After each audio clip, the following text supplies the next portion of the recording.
जी दोस्तों, नमस्कार, सत श्री अकाल, अस्सलाम वालेकुम। स्वागत है आपका हमारे चैनल आशीष आयुर्वेदिक सेंटर पर। दोस्तों, आज एक ऐसी भस्म आपके लिए लेके आए हैं जिसको दुनिया तरसती है। ये भस्म कीमिया के अंदर तो काम करती ही करती है, मगर ये खुराकी भी ऐसा काम करती है कि ये इसकी चंद खुराकें शुगर को, नामर्दी को और वीकनेस, कमजोरी को बहुत जल्द ठीक कर देती है। अगर आप इस भस्म की 6 से 7 खुराक खा लेते हैं तो आपको नामर्दी की कितनी भी प्रॉब्लम है वो जड़ से खत्म हो जाती है। इसके अलावा ये पोशाकी भी काम करती है। जब हम काम सीखते थे, अपने उस्ताद के पास जाते थे, तो ये भस्म बनाने के लिए बहुत सारे लोग हमारे उस्ताद के पास आते थे और वहीं बैठकर ये भस्म बनाते थे। इस भस्म को बनाने में काफी वक्त लग जाता है, मगर जब ये बन जाती है तो आपकी सारी मेहनत जो है वो रंग ला देती है। आपको की हुई मेहनत के ऊपर पछतावा नहीं होता कि इतनी मेहनत करने के बावजूद ये जो भस्म बनती है आपकी रूह खुश कर देती है। तो ये भस्म दोस्तों है सिक्के की भस्म। सिक्के की ये सुर्ख भस्म बनती है, लाल भस्म बनती है, जिसको लोग जो कीमिया वाले भाई हैं वो उनका मानना है कि इसके जो पोशाकी काम बहुत अच्छा करती है। हमने पोशाकी तो नहीं लिया क्योंकि हमारे उस्ताद ने बंदिश लगाई है कि आपको कीमिया का काम नहीं करना, कीमिया की तरफ नहीं जाना। इसलिए मैं कीमिया का काम तो नहीं करता, मगर ये पोशाकी जो काम करती है वो कीमिया वाले भाई जान के इससे जो काम ले सकते हैं तो ले ले, मगर ये खराकी बहुत अच्छा काम करती है। खराकी के अंदर ये मेरी अजमुदा है, बहुत अच्छा, बहुत बढ़िया इसके रिजल्ट है। तो आपको सबसे पहले सिक्का ले लेना है और सिक्के को मुसफ़ा कर लेना है। सिक्के को मुसफ़ा करने के बहुत सारे तरीके हैं। हम जो करते थे, जो मेरे उस्ताद करवाते थे हमसे, हम जो बुकन बूटी होती है, बुक्कन बूटी बोलते हैं, उसके पानी के अंदर इसको मुसफ़ा करते थे। बुकन बूटी लेके उसको अच्छी तरीके से कूटने के बाद उसका पानी निकालते थे, फिर उसको रखते थे कम से कम 12-13 घंटे। उसके ऊपर जो मुकत्तर पानी आता था उस पानी को लेकर उसके अंदर हम सिक्के को बुझावा देते थे। कुछ भाई जो नए हैं वो बुझावा देना अगर नहीं समझते तो इसके ऊपर भी मैं एक वीडियो बना के डाल दूंगा। इसको बनाएंगे जब, तो इसको ही आपको प्रॉपर वीडियो में बता दूंगा। आज इसकी मालूमात के बारे में हम बात कर रहे हैं। तो सिक्के की जो शुद्ध करने की प्रक्रिया है, जब ये हो जाती थी उसके बाद इसके छोटे छोटे पत्रे बनाए जाते थे 10-10 ग्राम के, और उसको कूट के हथौड़ी के साथ एक मोटा जो लोहे का पतरा नीचे रख के, कमानी जैसी होती है, उसके ऊपर सिक्के को रख के फिर उसको ऊपर से कूटा जाता था और उसके पतले पतले जो पत्रे बनाए जाते थे। अब इन पत्रों के ऊपर मेंसिल और गंधक का लेप किया जाता था।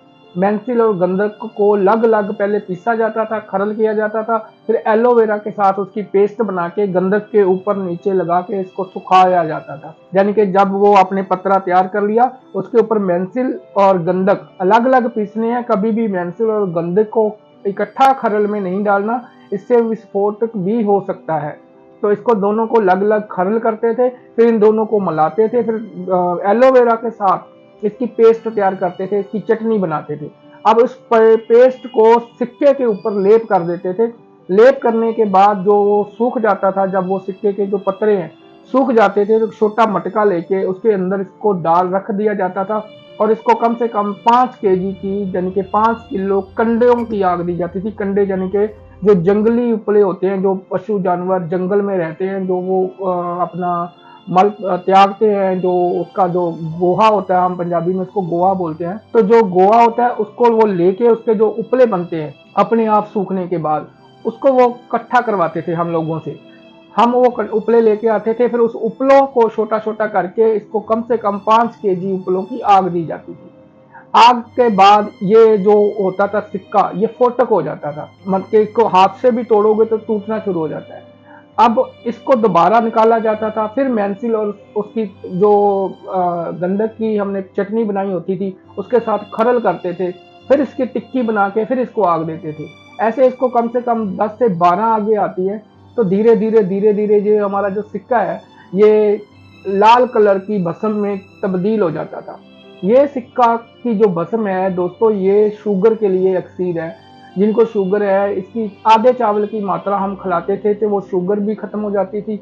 और इसके अलावा जिनको शुगर के कारण मर्दाना कमजोरी हो चुकी है, मर्दाना पावर खत्म हो गई है, लोग थके थके से महसूस रहते हैं, शुगर के कारण जो कमजोरी आ जाती है, बदन टूटता रहता है, सभी प्रॉब्लम में ये सिक्के की जो भस्म है बहुत काम करती है।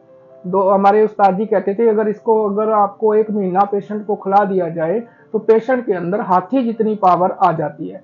सिक्के की ये भस्म बहुत ही अक्सीरी काम करती है। मगर जो कुछ लोग इसको बनाते थे तो वो सिक्के को और पारे को आपस में पहले इसकी बनाते थे गिरा गिरा बनाने के बाद फिर उसको कूट के पत्रे बनाते थे। फिर उसके बाद इसकी जो पत्रे नहीं सॉरी उसके बाद उसको खरल करते थे। खरल करने में इसकी जो कजली बनती थी उसके बाद मेंसिल और गंधक मिक्स करके फिर उसको आगे देते थे।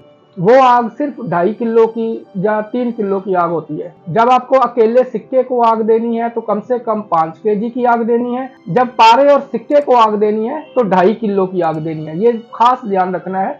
जिन लोगों ने पोशाकी काम लेना है तो पारे के साथ ले और इसको आग 2.5 किलो की देनी है। और जिन लोगों ने खुराकी काम लेना है वो इसको कम से कम 5 केजी की आग देंगे और इसमें पारे को शामिल नहीं करना।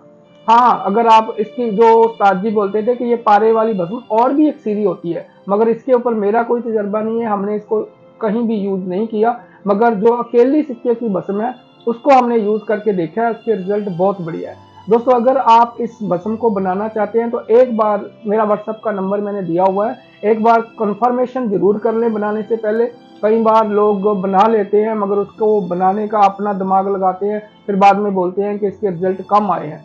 जैसे मैं बता रहा हूं, अगर इसी तरीके से आप इसकी भस्म बनाते हैं तो इसके रिजल्ट बहुत बढ़िया है। ये सिक्के की जो सुर्ख भस्म बन जाती है।